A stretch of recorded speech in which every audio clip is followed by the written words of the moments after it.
বাগবাজার মায়ের বাড়ি। আজ আমরা এসেছি সেই বিখ্যাত বাগবাজারের মায়ের বাড়িতে। আজ রবিবার, ছুটির দিন, তাই সকাল সকাল রেডি হয়ে আমরা চলে এসেছি বাগবাজারের মায়ের বাড়িতে। আজ আমরা মায়ের বাড়িতে মায়ের প্রসাদ গ্রহণ করব।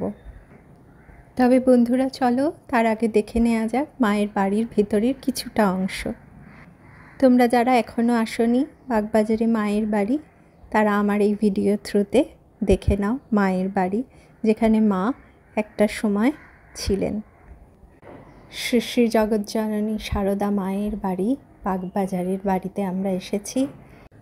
বন্ধুরা, তোমরা যদি শতরূপে সারদাই বইটি পড়ো তাহলে বুঝতে পারবে মা এখানে কতদিন ছিলেন, কবে এই বাড়িটা কেনা হয়েছিল, কেন কেনা হয়েছিল, কে কিনেছিলেন, আর কত টাকা দিয়ে কেনা হয়েছিল, সমস্ত কিছু এই বইটার মধ্যেই পাওয়া যায়। আমি শতরূপে সারদা বইটা বেলুড় মঠ থেকে কিনেছিলাম। বন্ধুরা, আমরা মায়ের ভোগ গ্রহণ করব। আজকে কি কি রয়েছে মায়ের ভোগেতে সেটাও তোমাদের এই ভিডিও থ্রুতে শেয়ার করছি। বন্ধুরা, আরও কয়েকটা কথা বলে রাখি, তোমরা যারা আসবে তাদের যাতে অসুবিধে না হয় সেজন্যই বলছি। 11টা থেকে কিছুক্ষণের জন্য মন্দির বন্ধ থাকে, মায়ের ভোগ হয়। তবে তোমরা মন্দিরের মধ্যে বসতে পারবে।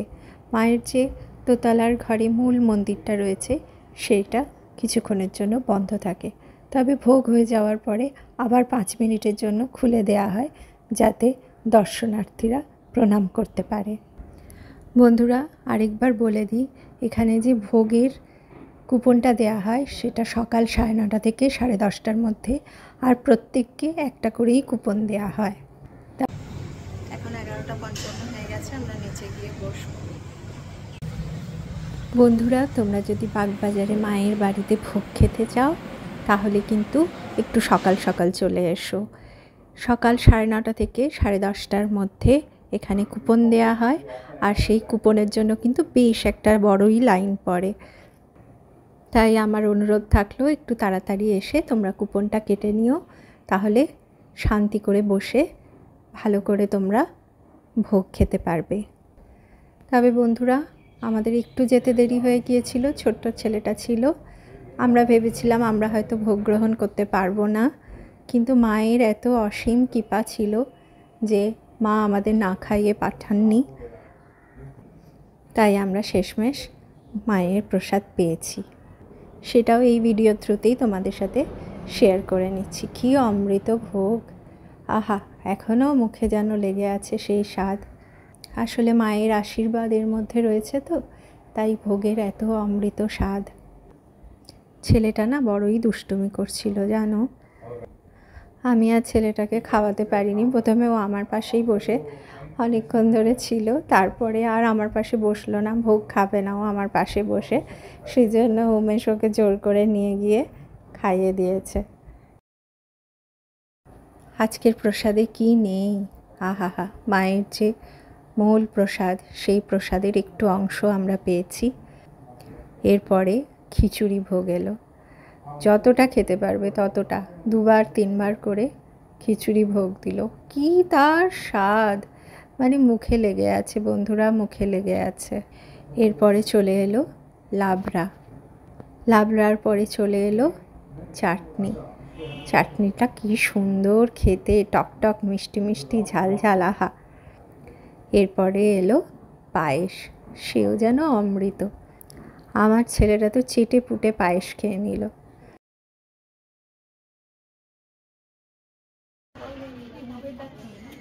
প্রথমবার মায়ের বাড়ি দর্শন হয়ে গেল। এত বছর কলকাতায় আছে কিন্তু কখনোই বাগবাজারে এসে মায়ের বাড়ি দর্শন করা হয়ে ওঠেনি।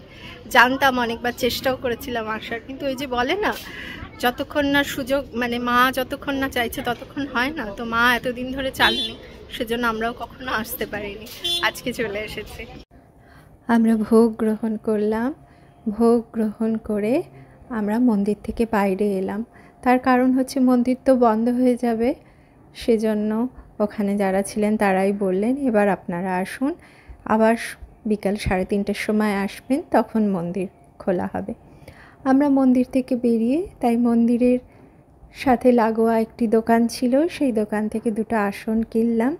সেখানে কিন্তু অনেক জিনিসপত্র পাওয়া যায়, যেমন ধরো ধূপ, ঘি, মধু, জ্যাম, জেলি, আরও নানা রকম জিনিস। আমি 2টো আসন কিনে তারপরে দোকান থেকে বেরিয়ে পড়লাম।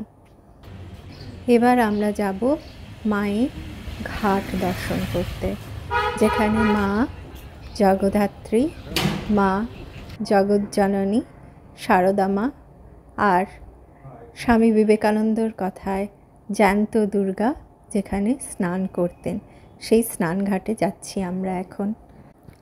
বাগবাজারের মায়ের বাড়ি থেকে মাত্র 5 মিনিট হাঁটা পথে আমরা পৌঁছে গেলাম মায়ের ঘাট দর্শন করতে। খাওয়া দাওয়া সেরে বন্ধুরা আমরা মায়ের ঘাটের দিকে চলেছি।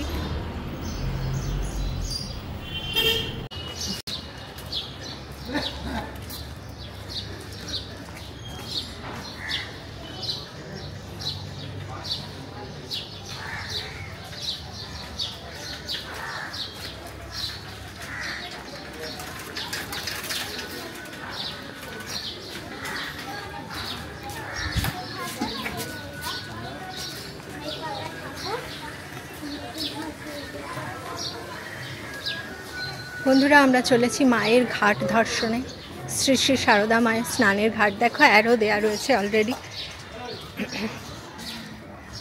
বন্ধুরা দেখো এখানে অ্যারো দেয়া রয়েছে, শ্রী শ্রী শারদা মায়ের স্নানের ঘাট।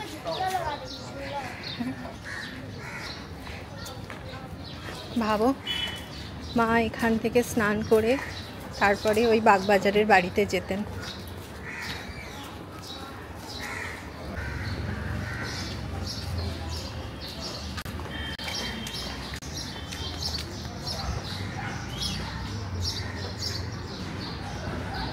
দেখো বন্ধুরা মায়ের ঘাট। হ্যাঁ,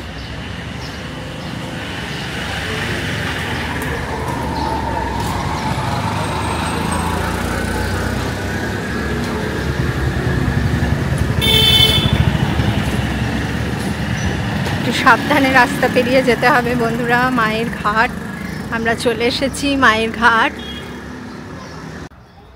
মায়ের ঘাট দর্শন না করলে হয় বলো? এখানে আবার রেল লাইন রয়েছে।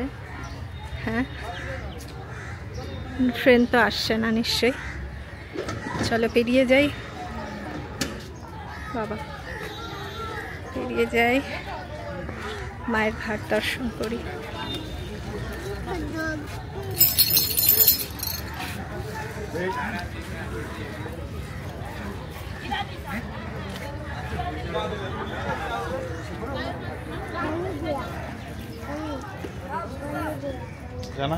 ঘাটটাকে সুন্দর করে সাজিয়ে দেয়া হয়েছে। এখানে মহিলাদের পোশাক পরিবর্তন করবারও একটা জায়গা করে দেয়া আছে। যারা গঙ্গা স্নান করতে চাইছো তারা কিন্তু এখানে এসে স্নান করে জামা কাপড়ও চেঞ্জ করতে পারো। অনেকে দেখলাম স্নান করে গঙ্গা জল নিয়ে যাচ্ছে। আমরা সাথে করে কিছু নিয়ে আসিনি, কোনো বোতল, তাই আমরা আর গঙ্গা জল নিতে পারলাম না।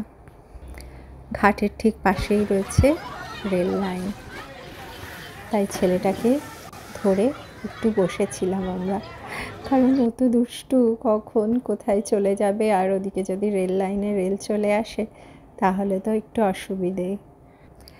যাই হোক, বেশ কিছুক্ষণ সময় ওখানে কাটিয়ে আমরা ঘাট থেকে বেরিয়ে পড়লাম।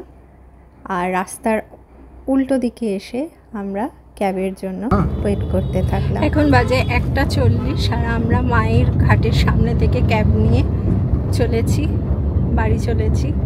আমাদের ভোগ গ্রহণ হয়ে গেছে আর মায়ের ঘাটও দর্শন হয়ে গেছে। অবশ্যই তোমাদের সাথে সব কিছু শেয়ার করলাম। এবার বাড়ির পথে চলেছি। আজকে প্রচণ্ড রোদ উঠেছে, প্রচণ্ড গরম বাইরে। মায়ের কাছে প্রার্থনা করে এলাম, মা যেন আবার তোমার কাছে আসতে পারি সেই ব্যবস্থা তুমি নিজেই করে দিও, কারণ তুমি না ডাকলে তো আসতে পারা যায় না। তাই মায়ের কাছে প্রার্থনা করে আজকে আমরা বাড়ির পথে চলেছি। বন্ধুরা, আজকে ভিডিওটা এখানেই শেষ করব।